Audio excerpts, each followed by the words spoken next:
Mengajarkan anak menghitung itu baik, namun mengajarkan mereka apa yang berharga atau yang utama adalah yang terbaik.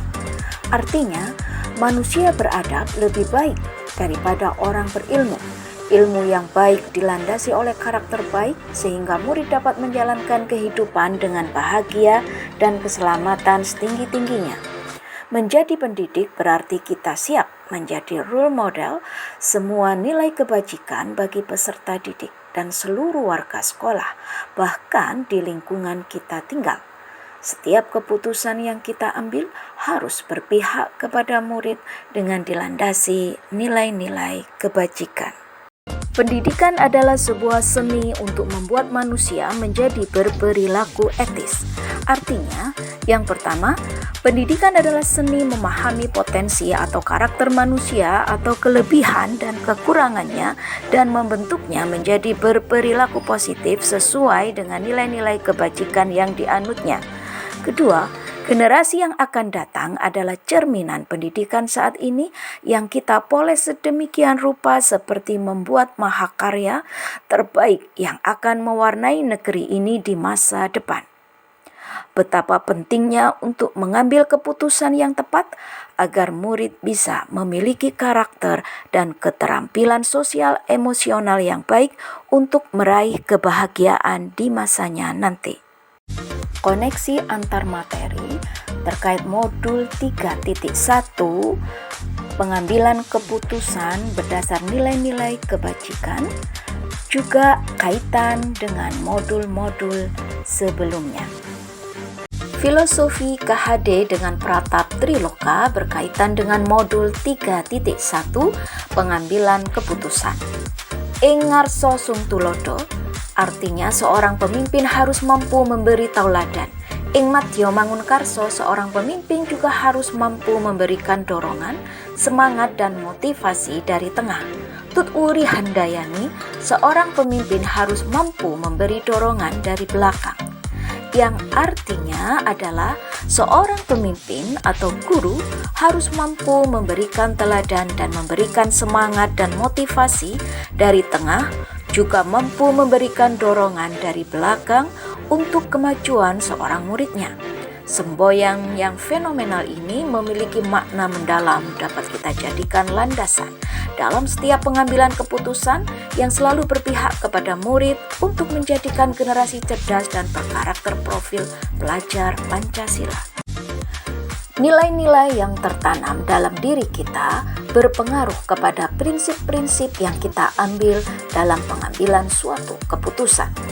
Nilai kejujuran, integritas sebagai pendidik akan tergambar dalam keteladanan dan kebijakan-kebijakan yang diambil dalam setiap keputusan terkait dilema etika ataukah dilema moral. Proses pengambilan keputusan yang bertanggung jawab dan kompetensi kesadaran diri, pengelolaan diri, kesadaran sosial, dan keterampilan berhubungan sosial akan mewujudkan Tut Uri Handayani dengan memberikan dorongan secara moral maupun material bagi semua warga sekolah.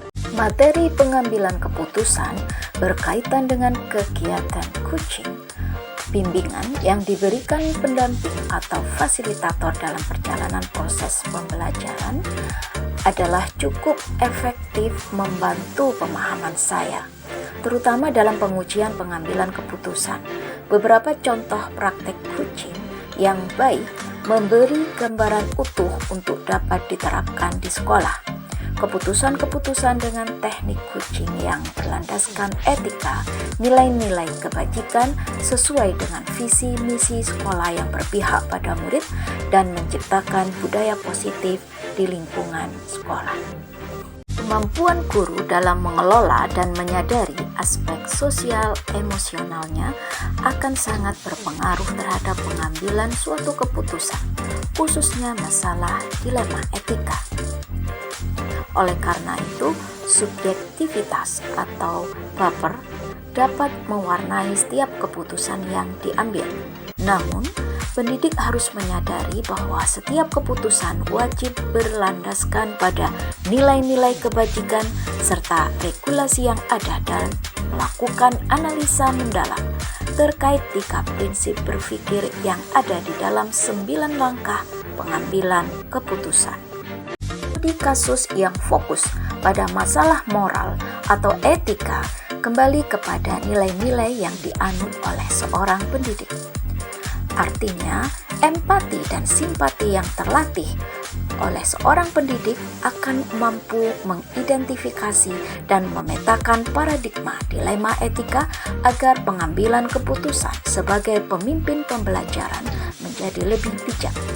Tentu saja, rasa empati dan pengelolaan diri dengan kesadaran penuh mindfulness akan sangat berpengaruh dalam pengambilan keputusan tersebut.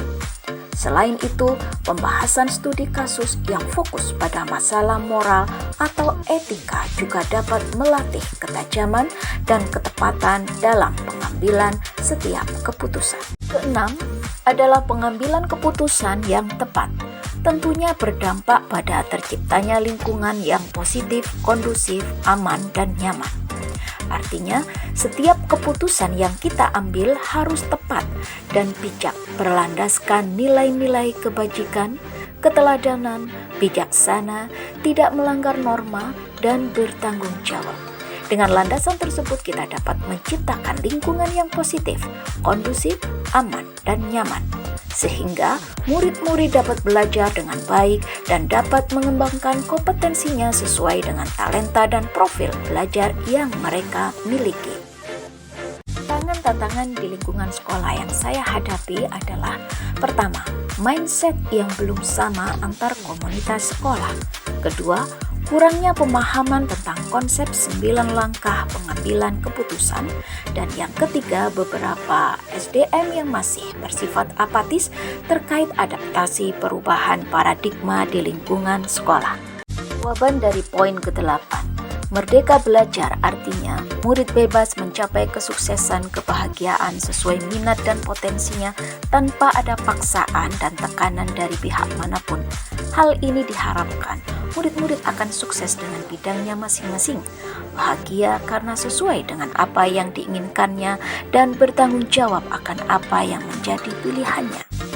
Poin ke-9, melakukan diagnosis awal terkait profil belajar serta potensi yang dimiliki setiap murid. Dengan demikian, penerapan pembelajaran berdiferensiasi, mindfulness, KSE sesuai dengan tuntutan dan kebutuhan. Poin 10. Seorang pemimpin pembelajaran ketika mengambil keputusan yang tepat dapat mempengaruhi kehidupan atau masa depan murid-muridnya, yaitu murid-muridnya akan belajar menjadi orang-orang yang merdeka, kreatif, inovatif dalam mengambil keputusan yang menentukan bagi masa depan mereka sendiri. Di masa depan, mereka akan tumbuh menjadi pribadi-pribadi yang matang, penuh pertimbangan, dan cermat dalam mengambil keputusan-keputusan penting bagi kehidupan dan pekerjaan. Poin 11. Kesimpulan akhir dari pembelajaran modul 3.1 dan keterkaitannya dengan modul-modul sebelumnya.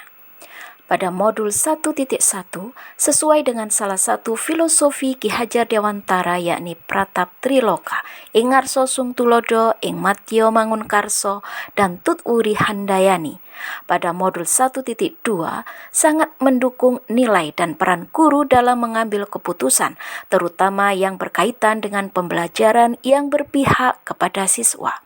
Modul 1.3 juga sangat mendukung kemampuan guru dalam mengambil keputusan terkait pembuatan visi yang akan mendukung terwujudnya siswa dengan karakter yang sesuai profil pelajar Pancasila. Terkait modul 1.4 adalah saat mengambil keputusan, seorang pemimpin harus memperhatikan atau menghadirkan budaya positif dalam proses dan hasil akhir keputusannya. Lanjutan keterkaitan modul 3.1 dengan modul sebelumnya. Modul 2.1. Seorang guru harus bisa mengambil keputusan yang terbaik dalam menyusun pembelajarannya yang berpihak kepada siswa. Salah satunya adalah saat memutuskan untuk menerapkan pembelajaran berdiferensiasi.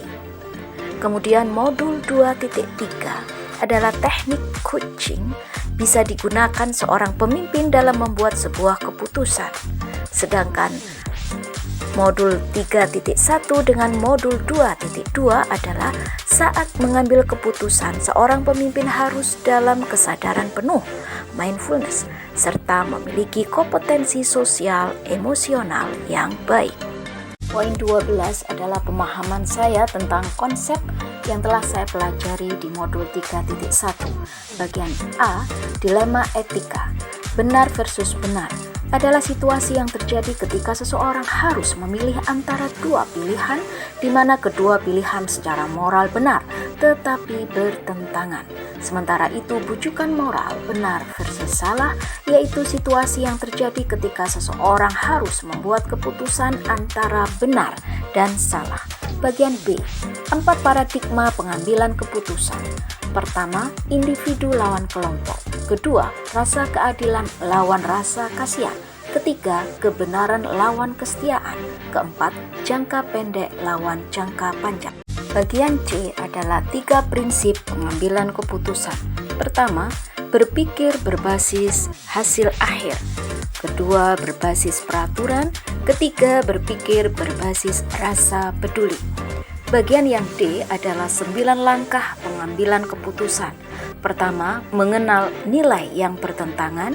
2. Menentukan pihak yang terlibat. 3. Mengumpulkan fakta-fakta yang relevan. 4. Pengujian benar atau salah. 5. Pengujian paradigma benar lawan benar. 6. Melakukan prinsip resolusi. 7. Investigasi opsi trilema. 8. Buat keputusan. 9. Lihat lagi keputusan dan lakukan refleksi. Sebelumnya saya belum mengetahui istilah-istilah dalam pengambilan keputusan, seperti dilema etika dan lain-lain.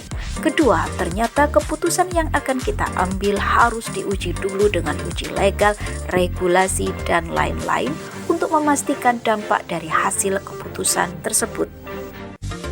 Sebelum mempelajari modul 3.1, saya pernah menerapkan pengambilan keputusan sebagai pemimpin dalam situasi dilema etika, yaitu antara keadilan dan empati terhadap siswa delegasi OSN yang harus dikarantina 1 minggu dan siswa itu tidak mengikuti pelajaran di kelas, namun nilai dia tetap KKM dan dapat dispensasi. Bedanya dengan apa yang saya pelajari di modul 3.1 adalah saya tidak tahu hal itu disebut sebagai dilema moral atau dilema etika. Saya juga sebelumnya belum tahu tentang paradigma, prinsip-prinsip, dan 9 langkah dalam pengambilan keputusan. Sebelumnya saya memutuskan suatu masalah hanya dengan mengidentifikasi masalah dan mempertimbangkan dampak dari keputusan yang akan dibuat. Di dalam modul ini berdampak positif bagi saya, terutama saat mengambil suatu keputusan. Saya merasa menjadi orang yang lebih bijaksana. Sebelumnya dalam membuat keputusan, saya hanya mengidentifikasi masalah dan pertimbangan dampak dari keputusan yang akan dibuat. Namun sekarang saya mulai bisa mengaplikasikan paradigma, prinsip-prinsip, dan 9 langkah dalam mengambil keputusan. Topik modul ini penting bagi saya sebagai individu, sebagai seorang ibu dan istri, juga sebagai anggota masyarakat.